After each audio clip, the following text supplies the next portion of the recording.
Ifriqiya Sport, la planète e-sport avec Ifriqiya Sport.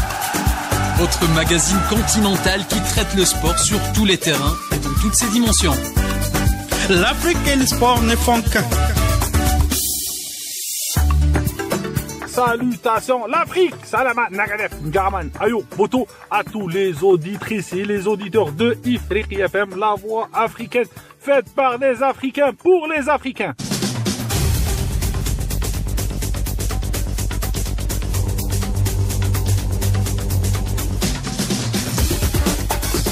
Mes sœurs et frères, bienvenue dans cette première édition de l'année 2025 d'Ifriqiya Sport, votre émission dédiée au sport africain sous tous ses facettes.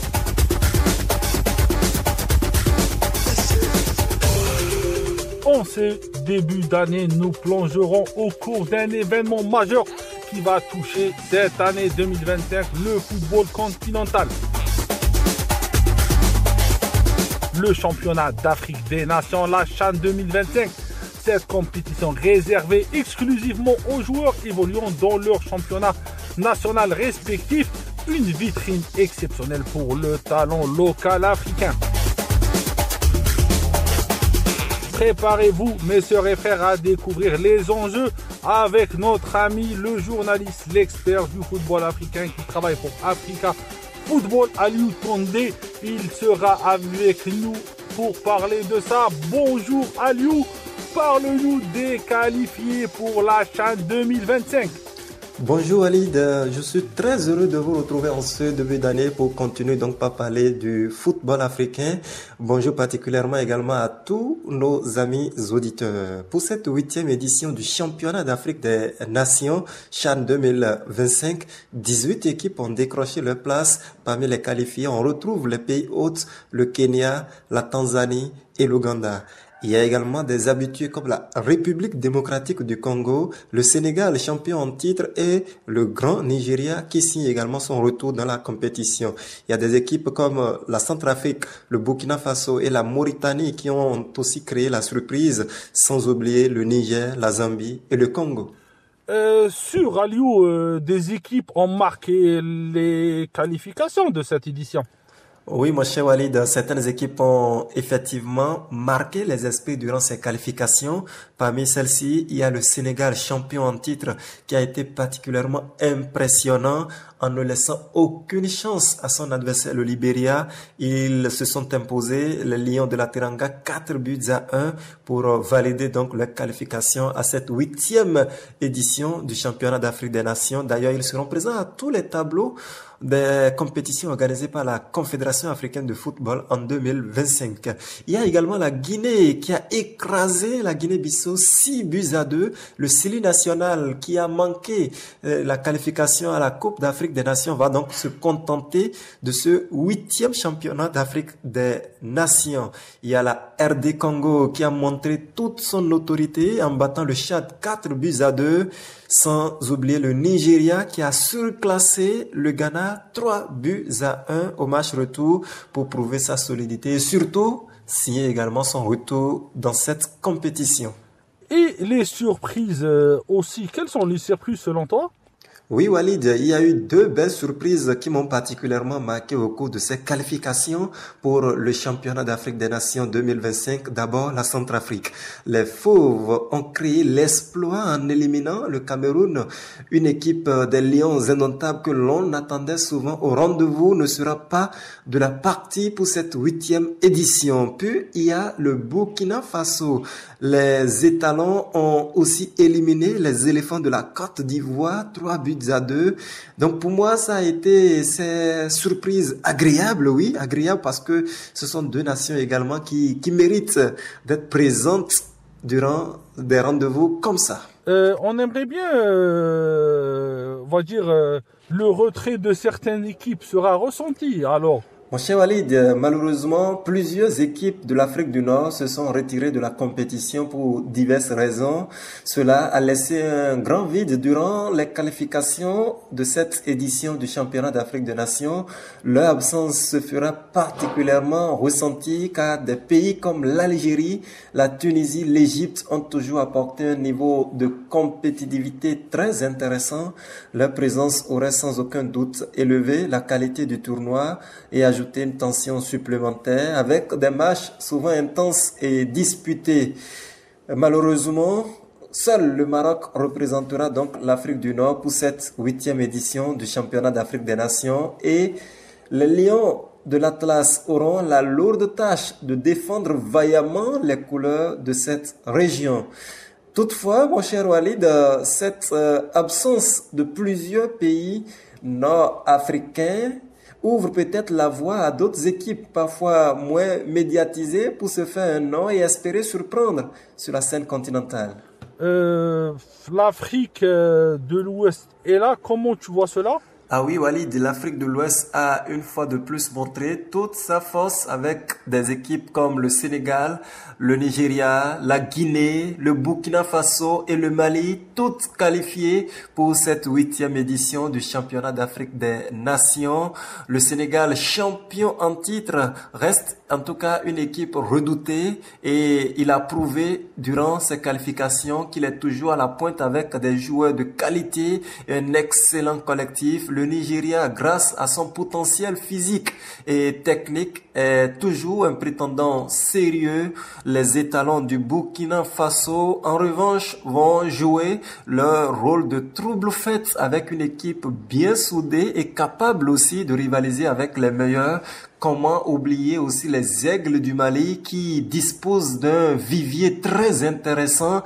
C'est aussi une nation donc qui peut en tout cas nous surprendre durant cette 8e édition du championnat d'Afrique des Nations CHAN 2025. En tout cas, mon cher Walid, ces pays ouest-africains vont jouer un rôle très intéressant dans cette compétition avec des talents individuels, surtout comme Oumar Ba du Sénégal, un serial buteur capable de faire la différence dans les moments décisifs que l'on suivra avec beaucoup d'attention.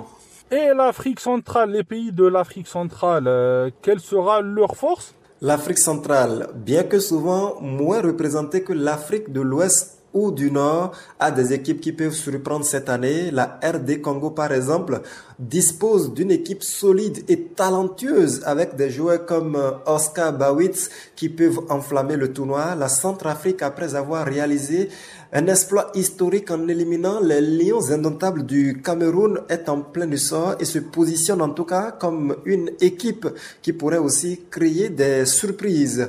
Les équipes de l'Afrique centrale sont souvent caractérisées par un excellent jeu collectif et une grande solidité défensive. Mon cher Walid, c'est justement ce qui pourrait les rendre très difficiles à battre durant cette 8e édition du championnat d'Afrique des Nations CHAN 2025.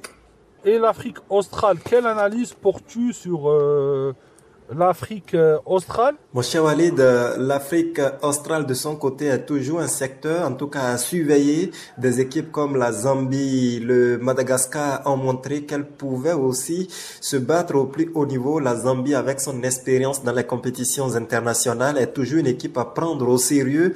Surtout que depuis quelques années maintenant, un excellent travail à la base s'effectue du côté donc de la Zambie. Le Madagascar de son côté, en tout cas, continue aussi de surprendre le monde du football africain et a déjà montré son potentiel dans des compétitions précédentes, même si l'équipe Fanion ne sera pas à la Coupe d'Afrique des Nations. Les Barrias vont quand même se contenter de ce tournoi, de ce championnat d'Afrique des Nations pour se relancer. Ce sont en tout cas des équipes qui ont un fort esprit d'équipe et leur capacité à se réinventer. Je pense à chaque match pourrait leur permettre aussi de créer de belles surprises durant ce tournoi.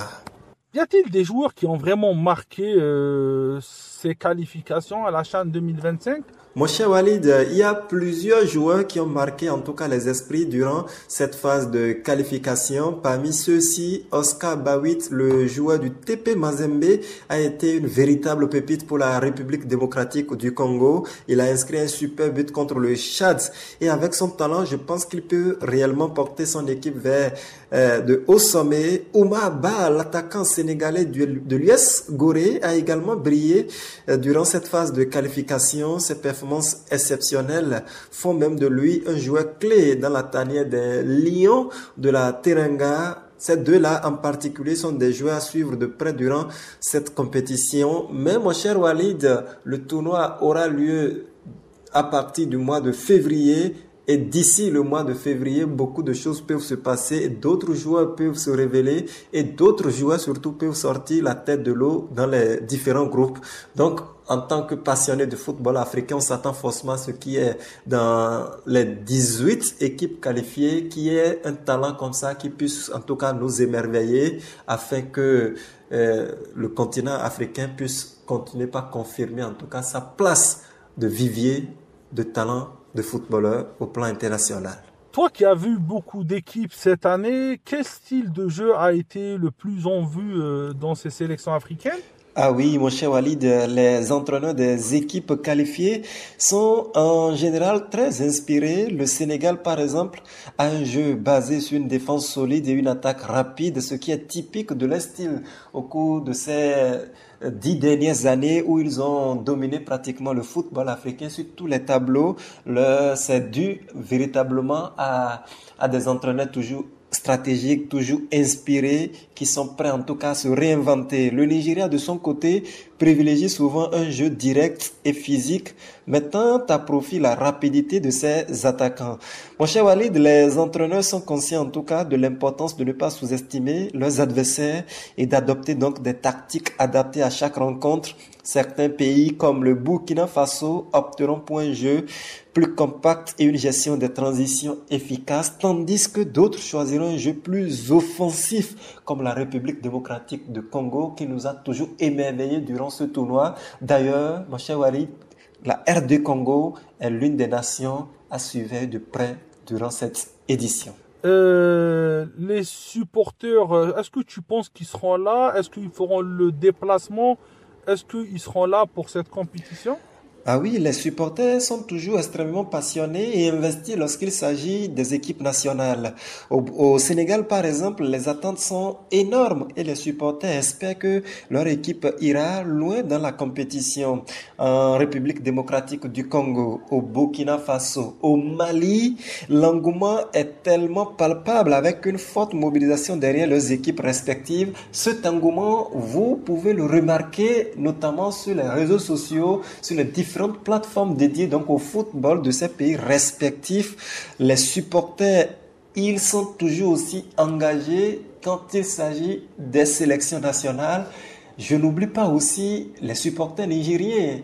Parce que oui, le MENA est qualifié, le MENA donc du Niger est qualifié, et aussi les Fauves de la Centrafrique qui ont créé l'exploit en sortant les Lions indomptables du Cameroun. En ce moment donc, c'est l'excitation dans le rang des supporters. Ils ont hâte que la compétition commence afin donc de prouver combien de fois ils tiennent à leur sélection. C'est des compétitions qui n'arrivent pas à chaque fois pour ces gens de pays, et quand ils ont la chance d'y être, les supporters réussissent toujours à mettre le paquet pour quand même répondre présent. Mon cher Walid, les supporters africains dans leur ensemble, je ne vous apprends rien, ils sont connus pour leur énergie et leur fidélité. Ils joueront en tout cas une fois encore un rôle clé pour soutenir leurs équipes tout au long de cette 8e édition du championnat d'Afrique des Nations, CHAN 2025. Aussi, on aimerait bien, quels sont les pays favoris selon toi pour cette CHAN 2025? Mon cher Walid, en termes de pays favoris pour cette 8e édition du championnat d'Afrique des Nations, il y en a assez. D'abord, le Sénégal, en tant que champion en titre, reste sans doute l'équipe à battre. Les Lions de la Teranga possèdent un collectif très solide, des joueurs talentueux et un staff technique d'expérience. Donc, ils sauront mettre tout en œuvre, en tout cas, pour répondre présent à cette nouvelle édition et tenter de conserver le titre.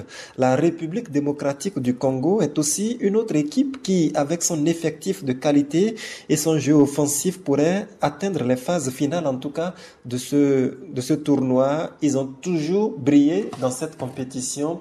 Les Léopards de la RDC, le Nigeria également, avec sa puissance physique et ses joueurs talentueux, est également un prétendant sérieux. Cependant, d'autres équipes comme le Burkina Faso, la Guinée pourraient bien bousculer les hiérarchies et créer de belles surprises. On n'oublie pas non plus le seul pays représentant donc l'Afrique du Nord dans cette compétition, le Maroc, qui également dispose d'un vivier assez intéressant et pourrait aussi tenter donc de commencer l'année par un trophée dans ce tournoi.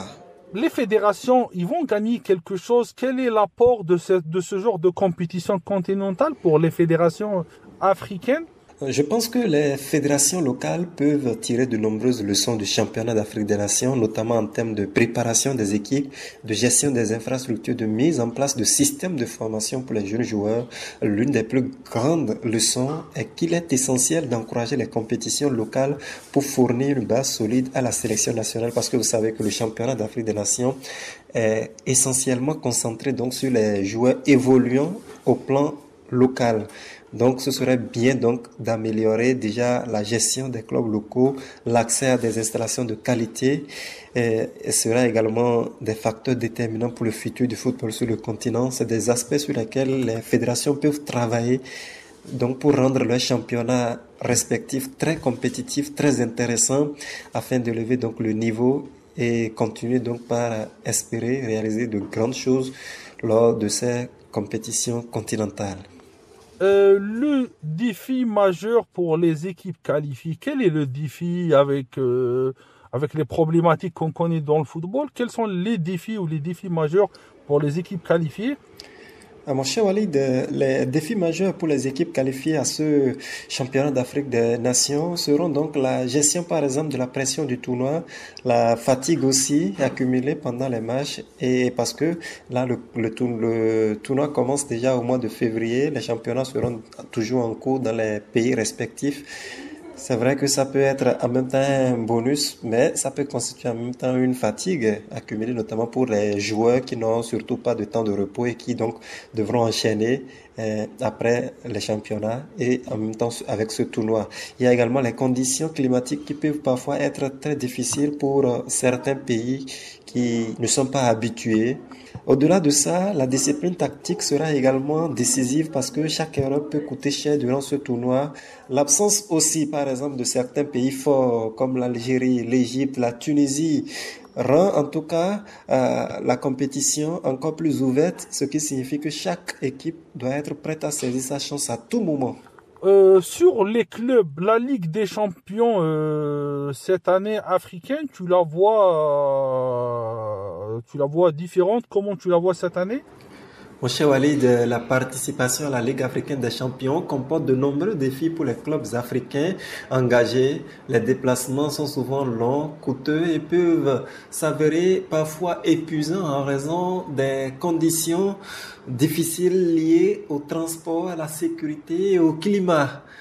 Cela a forcément un impact sur la préparation physique des équipes et leur performance sur le terrain, mais l'un des autres grands défis reste forcément la gestion des ressources humaines, notamment en ce qui concerne les moyens financiers et humains pour assurer donc des déplacements fréquents tout au long de la compétition.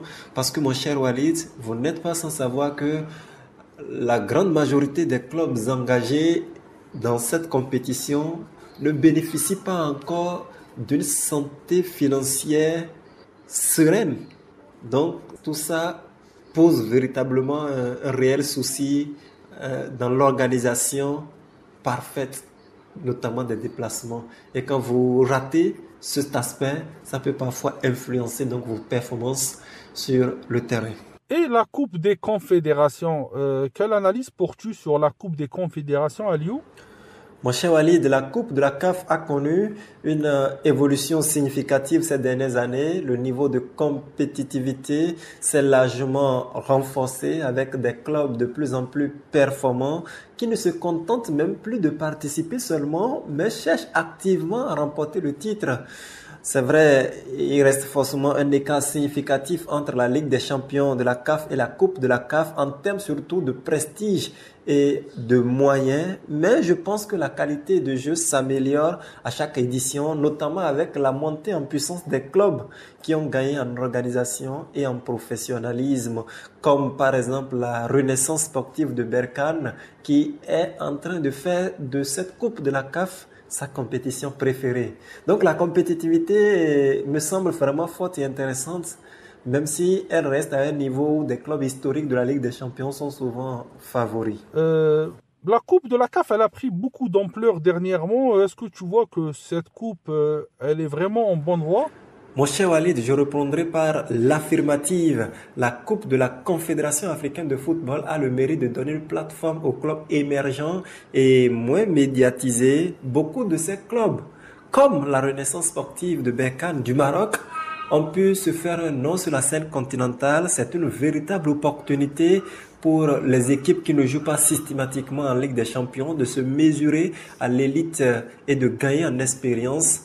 Il reste encore du chemin à faire pour que ces clubs bénéficient pleinement de l'exposition qu'offrirait une médiatisation accrue et des partenariats stratégiques qui renforceraient leur développement. Néanmoins, cette compétition est une excellente vitrine pour les talents africains qui sont en train de monter en puissance. La Ligue des champions, on sait que ça reste on va dire le championnat phare africain pour les clubs. Quel est le favori selon toi? Pour cette édition de la Ligue des champions, je pense que parmi les clubs favoris, il y a Al Ahly d'Égypte, champion en titre, qui dispose d'un palmarès impressionnant et d'une équipe solide. Le club égyptien est actuellement leader de son groupe et bénéficie d'une riche expérience sur la scène continentale et d'un effectif de qualité. On retrouve également le Wydad Casablanca du Maroc, qui est une équipe redoutée pour son jeu collectif et son expérience en compétition internationale. Et en Afrique du Sud, Mamelodi Sundowns est également un prétendant sérieux grâce à sa stabilité et à sa capacité à dominer la scène locale tout en étant performant sur le plan continental. Quel est l'impact qu'on aura sur le développement du football africain de la Coupe de la CAF pour toi? Je dirais que les compétitions interclubs, notamment la Ligue des champions et la Coupe de la CAF, ont un impact majeur sur le développement du football local en Afrique.